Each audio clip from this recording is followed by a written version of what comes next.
그저 인간은 롤러코스터를 각자마다 다른 구간에서 타고 있는 거예요. 그래서 평안할 때가 있고 확 떨어질 때가 있고 무서울 때가 있고 어지러울 때가 있고 그런 롤러코스터처럼 그냥 돌고 도는 인생살이를 나 또한 생태계의 일원으로서 그냥 살아가는 것뿐이죠. 고통도 그중에 하나에 속하는 것이지 내 고통에 대한 굉장한 스페셜리티를 부여할 필요는 없다. 우리가 유독 싫은 사람이 있어요. 보면 짜증이 나고 그리고 또 어떤 사람이 유독 나를 미워할 수 있겠죠. 그러니까 어떤 실제로 치고받고 싸우고 어떤 애증의 관계에 있는 어떤 사연이 있는 게 아니라 그냥 이유 없이 말이에요. 그냥 같이 일하면서 같이 학교 다니면서 그냥 그렇게 가깝지도 않은데 말이에요.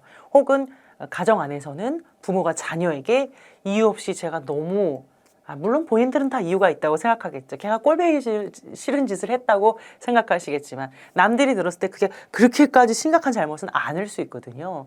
내가 뭐 우리 김대리를 엄청 욕하고 다녔지만 남들이 들을 때 그 김대리가 그 정도로 취향은 아닐 수 있단 말이에요. 그 사람이 나에게만 그렇게 굉장히 짜증스럽게 느껴지는 걸 수도 있어요. 그런데 왜 그럴까? 바로 나의 안에 있는 무엇과 그 사람의 무엇이 만났기 때문인데요. 그러니까 더 정확하게 얘기하자면 내가 감춰왔던, 내가 부단히 애쓰고 노력해서 바꿔왔던 나의 열등한 부분을 가진 사람을 만나게 되면 그것이 이제 콤플렉스가 확 올라오게 됩니다. 이것을 이제 심리학에서 그림자라고 합니다. 내 무의식 안에 확 감춰둔 나의 열등 기능이에요. 근데 그걸 가진 사람을 만났을 때 괜한 화가 올라오게 되고 받아들이기 굉장히 힘들어집니다. 뭐 장점도 마찬가지예요. 내가 말 잘하는 사람을 보면서 굉장히 부럽다는 건 내 안에 그 언어에 대한 어떤 그 뭐랄까요? 잠재력이 있는 것이죠. 그러니까 그게 유독 좋아 보일 수 있어요. 그리고 싫은 것도 그게 유독 싫은 것은 내 안에 어떤 스파크가 있는 거예요. 그것에 대한 어떤 역동이 있기 때문에 그게 유독 싫은 거죠. 그래서 이런 걸 해결하려면 우리는 그림자와 화해해야 한다고 이야기합니다. 아, 나에게 그런 면이 있어서 저 사람과 부딪히는구나. 물론 처음에 인정하기 굉장히 쉽지 않아요. 내가 너무너무 싫어서 무의식에 꽉 박아놓은 건데 자물쇠로 꽉 걸어버린 건데 사실 그게 내 안에 있다니라고 생각하면 굉장히 자존심 상하고 절망스러울 수 있겠죠. 그러나 그것을 화해해야 나도 더 여유 있게 받아들이면서 타인하고도 갈등을 덜 빚게 될 수 있습니다. 아, 그래. 내게도 그런 면이 있었지. 지금도 난 노력하고 있지. 내가 그것 때문에 참 많이 혼났었지. 한다면 그 사람 자체가 문제가 아니라 내 안에 무엇이 만났구나 이렇게 이해하면서 사실은 그것이 나를 살리는 길이거든요. 나를 지킬 수 있는 길입니다. 우울할 때 우리가 어떻게 마음을 다스려야 할까? 우울도 일종의 터널을 지나는 것이잖아요. 그러나 우울은요, 굉장히 유용한 도구입니다. 그 시간을 통해서 정말 몰랐던 나를 만나고 내가 미처 놓치고 있었던 나를 보듬어 줄 수 있게 되고요. 그리고 굉장히 인격적인 성숙과 성장을 이루는 시간이 됩니다. 이론적으로도 그렇게 설명하고 있어요. 그래서 우울증을 전혀 겪어보지 않은 사람에 비해서 우울증을 겪은 사람이 인간적 성숙도가 더 높다라고 이야기하거든요. 그리고 우울할 수 있는 건 전 힘이라고 생각해요. 정말 힘이 없는 사람은 그림자를 볼 용기가 없어서 햇빛만 쬐고 있는 사람이거든요. 근데 인간은 반드시 그림자를 보유하게 되어 있는데 반드시 미숙함과 성숙함에 공존하게 되어 있고 열등할 때가 있고 우등할 때가 있기 마련인데 어리숙할수록 용기가 없을수록 힘이 없을수록 그걸 마주하지 못하는 거거든요. 그러나 어느 날 그걸 마주하게 됐을 때 우리는 급격하게 우울해지면서 우울증에 걸리기도 해요. 그 사람이 우울할 수 있었다는 건 그만큼 나의 어두운 면을 봤다는 거예요. 볼 수 있었다는 거고 그걸 버리지 않았고 만났다는 것이죠. 그래서 어떻게 보면 더 힘이 있는 사람이다. 제가 우울증을 앓고 있었을 때 한 친구가 저한테 얘기했어요. 넌 참 나보다 낫다. 난 항상 우울한데 내가 우울증이 아니라고 생각하거든. 근데 너는 약을 먹는다. 치료를 받고. 네가 우울할 수 있는 거, 네가 아파할 수 있는 건 힘이야. 약이라도 먹으면서 버티고 있잖아. 나보다 낫네. 이렇게 얘기를 해주더라고요.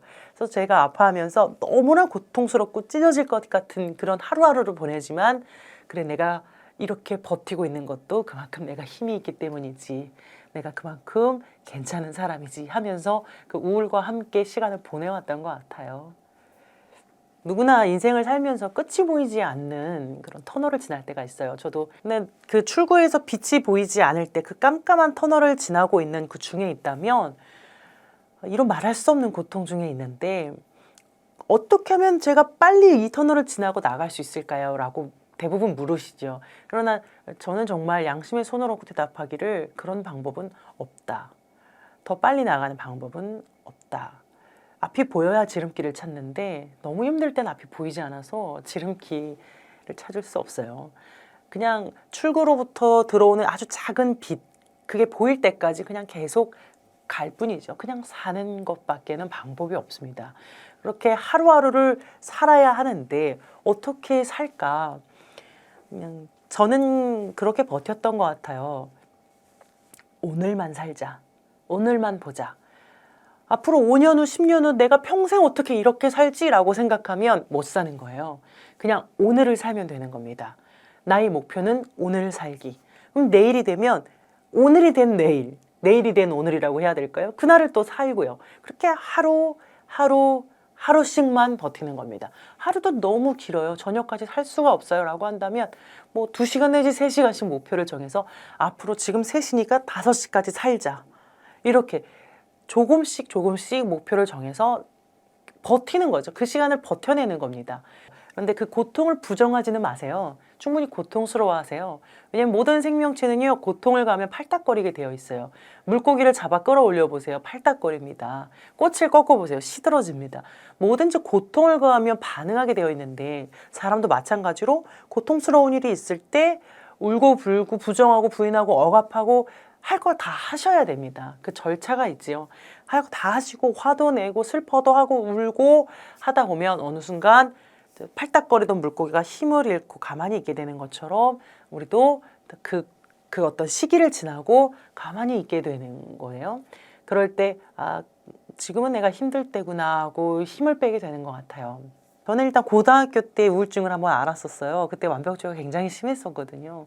그래서 성적이 그냥 1등급 A 나올 거 아니면 아예 공부 안 하는 게 낫다 이렇게 생각하고 살면서 학교도 거의 가지 않았고 자퇴를 이제 생각을 했었는데 얼추 그냥 억지로 학교를 마쳤습니다. 그때 우울증을 알았죠.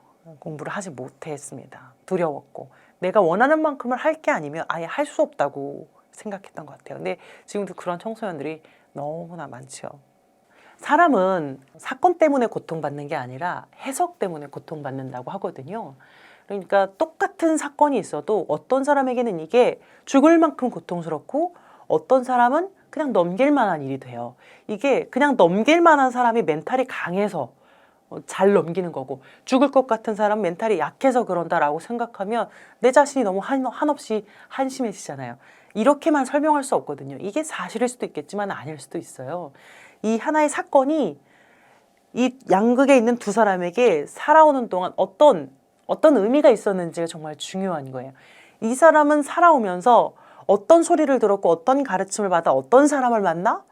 그리고 타고난 성향은 어땠고 이런 어떤 히스토리가 있잖아요. 나라는 사람은 굉장히 생물학적으로, 사회적으로, 심리적으로, 가정 안에서, 학교 안에서 다 쌓여온 역사의 축적물이거든요.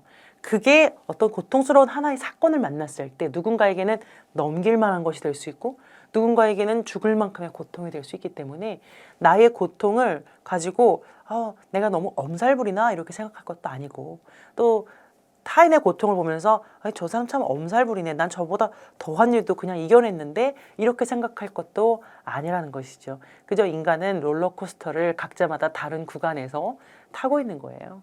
그래서 평안할 때가 있고 확 떨어질 때가 있고 무서울 때가 있고 어지러울 때가 있고 그런 롤러코스터처럼 그냥 돌고 도는 인생살이를 나 또한 생태계의 일원으로서 그냥 살아가는 것뿐이죠. 고통도 그중에 하나에 속하는 것이지 내 고통에 대한 굉장한 스페셜리티를 부여할 필요는 없다. 스타디언 구독자분들 이렇게 인생을 조금 더 훌륭하게 살고자 이 채널을 구독하시는 분들일 거예요. 더 성장하고 싶고 더 좋은 사람이 되고자 노력하고 공부하시는 분들이겠죠. 그래서 여러분들은 참 이미 훌륭하고 이미 가치롭다라고 말씀드리고 싶어요. 내가 무엇이 되지 않아도 그 어디에 도달하지 않아도 지금도 충분히 가치 있지만 그럼에도 불구하고 우리가 노력하는 것은 더 나은 사회를 만들기 위해 생태계의 하나의 일원으로서 그래서 나의 역할을 더 잘 하기 위해서 애쓰는 것이겠죠. 하지만 여러분 존재 자체는 이미 충분하다고 말씀드리고 싶습니다.